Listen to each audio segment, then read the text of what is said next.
Welcome to the Carriker Chronicles, the People Show. Checking the pulse of Husker Nation, brought to you by DPS Concrete Construction. Check them out at dpsconstruction.net. Ladies and gentlemen, I took a week off. I didn't feel like coming to work. I just did nothing. I laid around that. No, I'm just joking. I took my son's team down to Florida. They played the Nationals down in Florida against, honestly, mostly ninth grade teams, but they were an eighth grade team. Did really well. Check out a social media post that I put out. Hopefully I got some sort of a tan. Although my kids mostly just made fun of my sunglasses line tan. How dare they? But I'm back. I got a special guest today. I'm excited.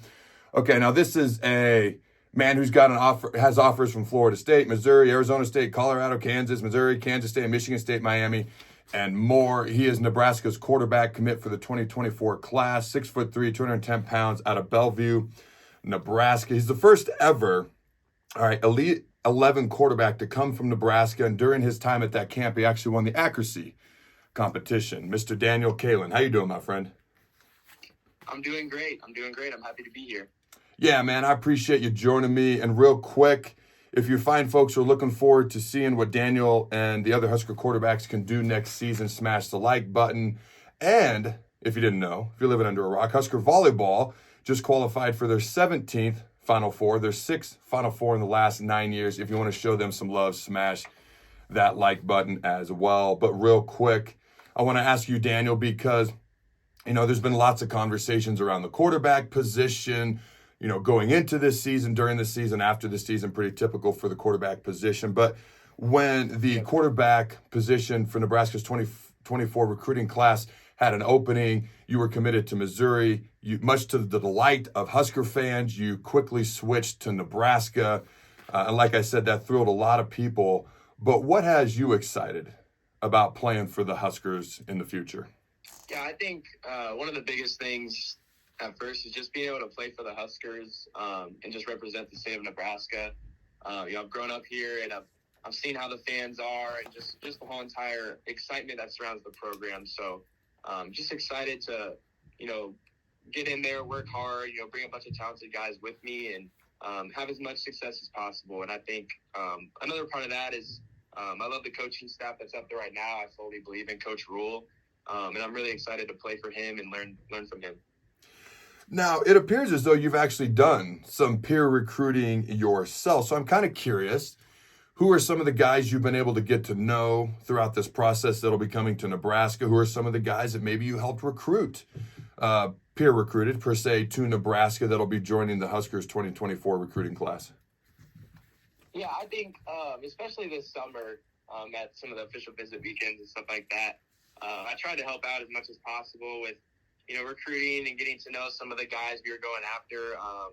And so I think I have a pretty decent relationship where I've at least met everyone who's committed. But obviously, my two guys from Bellevue West, Davon and Isaiah, after I committed, I was on them a lot because I see them every day and we're teammates. So definitely pretty close with them. And then, Carter Nelson is someone who I've also grown pretty close with. And, before he committed, I was doing everything I could, to kind of sell Nebraska to him. Another big one that Husker fans have been excited about is Grant Bricks, who just committed recently. I've grown pretty close with him too, and we have a pretty good relationship. But really, there's a lot of guys, especially on our official visit weekend. Guys like Kaelin Smith, Gibson Pyle, just to name a few. So it's a really great group of guys, not only because they're really talented, but I think there's a lot of good kids in that group, and I'm excited to get to work with them. So what about Matt Rhule and what he's specifically building at Nebraska, appeals to you the most? I think something that appeals right away is just his prior success with turning around programs. He did it at Temple, he did it at Baylor, and he did it pretty quickly. And then obviously, he has NFL success, or not necessarily NFL success, but experience. So that definitely stands out. But yeah, I think just his track record of what he's done at the college level, I think that's what really stands out. And I think he's definitely the right guy for the job. And that's why I'm excited to start getting to work up there. All right. So is the plan for you to sign on early National Signing Day, December 20th, and then to enroll early in January? Is that kind of the plan you have? Yeah, that's what's going to happen. I'm going to sign on the 20th, and then we'll be moving in mid-January. Okay, cool. Now, the rumor has it, that you scored a 140 on an IQ test, which would put you like 98th, 99th percentile of all standardized testing, and you have a 4.3 GPA. Now, two-part question. Is all of that correct? And also, how do you think that can help you when it comes to learning a new offense quickly?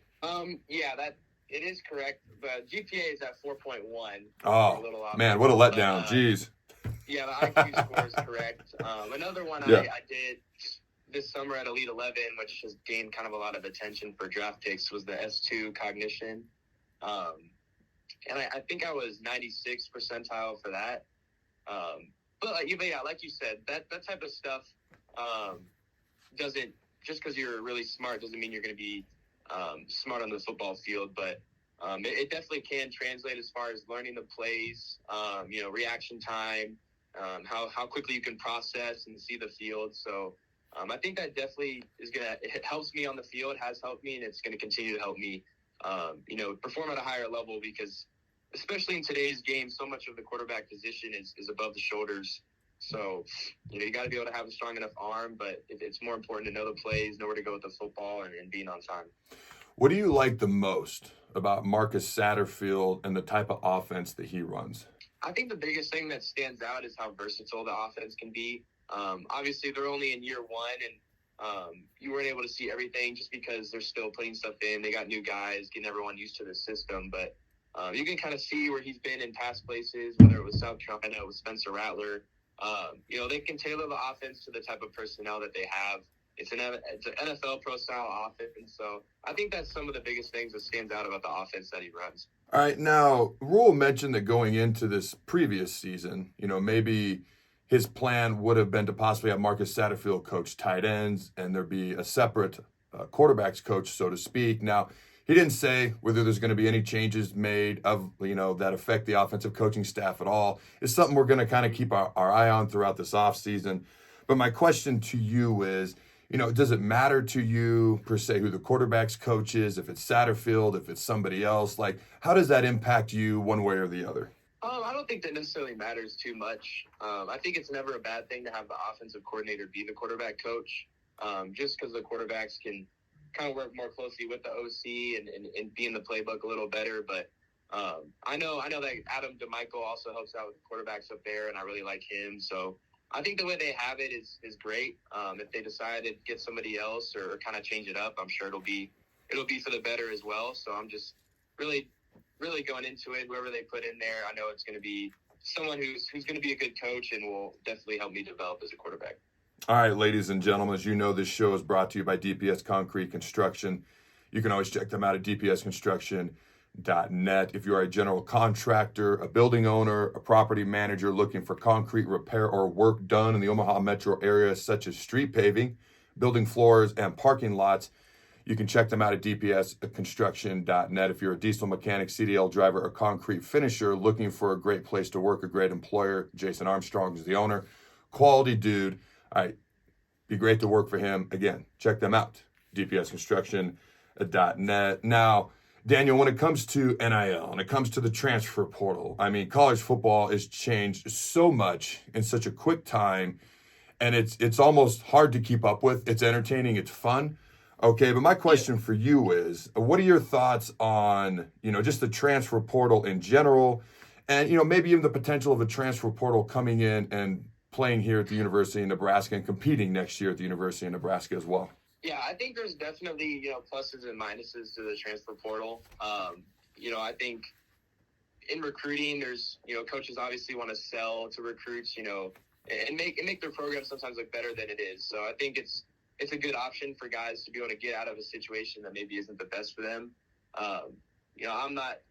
I don't know how necessarily they should limit it or make rules around it, because it's definitely been crazy the last 2 off seasons. But I think it definitely has its pros and cons. And I think right now, the pros outweigh the cons. But there's definitely some things I think that'll probably change as far as limiting and kind of settling down the craziness of the portal. And then as far as Nebraska getting a portal quarterback, they've obviously talked about it. There's been, a bunch of rumors swirling around, but at the end of the day, I'm going to come in with the same mentality, just to compete with whoever's in the quarterback room, and develop myself to be the best possible player that I can be. So I'm sure you watched Chuba Purdy and Heinrich Harburg last year. They both got to play quite a bit, especially Purdy at the end of the year. Okay, what were you thinking as you were watching those guys? And then I remember when I was a young guy and I knew I was going to be in the same room as, per se, a Chris Kelsey or a Des Moines Adams. I was watching them as a high school. Then the next year I'm a true freshman in the same D-line room with them. So what were your thoughts as you were watching those guys last year? And are you looking forward to when it comes to being in the same quarterback room as those guys? Yeah, I've been around practice, and I've actually known Heinrich since high school. And he's a super good guy, loves the game of football. And then Chuba's someone I met this summer who did a lot of good things towards the end of the year that I thought, especially throwing the ball and kind of getting some things on offense going that they kind of struggled on early in the year. So definitely two good guys that I'm excited. Like you said, it's going to be a competition every single day with them, but also learning from them and just growing as a player, and we'll be in the same quarterback room. So I know Chuba had to get a surgery that he's going to be coming back from, but like I said, I'm excited to get in the quarterback room and just start developing my skills and competing with those guys. All right, when you look at yourself, what would you say is your biggest strengths as a player, and what would you say is the biggest thing you'd like to improve on as a player? I think my biggest strength as a player, passing the ball, I would say, is my accuracy, but I think it's really just the stuff above the shoulders.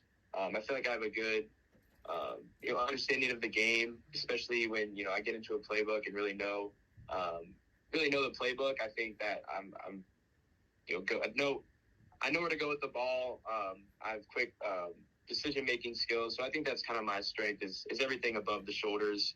And then I think where I want to grow is definitely just kind of being a better athlete, be able to, kind of make more of an impact on my legs. And I know that's something that'll definitely develop at the next level, getting to work in the weight room and stuff like that. All right, man, last question for you. My son rode at SeaWorld his first ever roller coaster. Okay, peer pressure got to him. I thought it was great because he was never going to do it if I just told him to do it. He ended up riding 4 roller coasters. So here's my question. I'm a big dude. I don't exactly fit in roller coasters the best, but I did it myself as well, okay? Mostly because if he was going to do it, I was going to do it. My question for you, have you ever ridden a roller coaster, and what are your thoughts on roller coasters in general? This is my hard-hitting question for the interview, by the way. Yeah, I've rode, I can't even count how many times I've ridden on roller coasters, and I love them. I think they're awesome, super fun. I mean, I've been riding roller coasters for as long as I can remember. So that's definitely, I would say they're really great. I guess. I don't know. What's your favorite one you've ever been on? There's a few in Silver Dollar City in Branson, Missouri that I've been on. Those, it's been a while, but I know I used to love those. And then the SpongeBob ride at Mall of America, that one's pretty fun. It's pretty short, but it goes straight down, so it's a little scary. So those are probably some of my favorites. I don't mind roller coasters. I just don't like when it feels like it's going off the tracks. That's not cool. I'm like, no, we're going to stay on these tracks here. All right, man. I appreciate you taking the time to join me.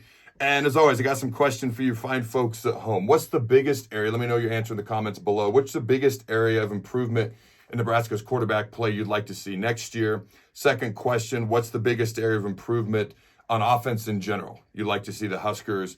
What area would you like to see them improve in the most next year? And then finally, if you want to leave a message for Daniel in the comments below, Facebook, Twitter, YouTube especially, go ahead and leave, a comment. If you want to leave a comment, show him some love in the comments below, feel free to do so. Ladies and gentlemen, my week off is over, quote unquote week off. All right, there's going to be potentially more big interviews coming up. At least I've reached out to a couple of folks. So hit that subscribe button to follow the channel so you don't miss those. There's going to be gut reactions.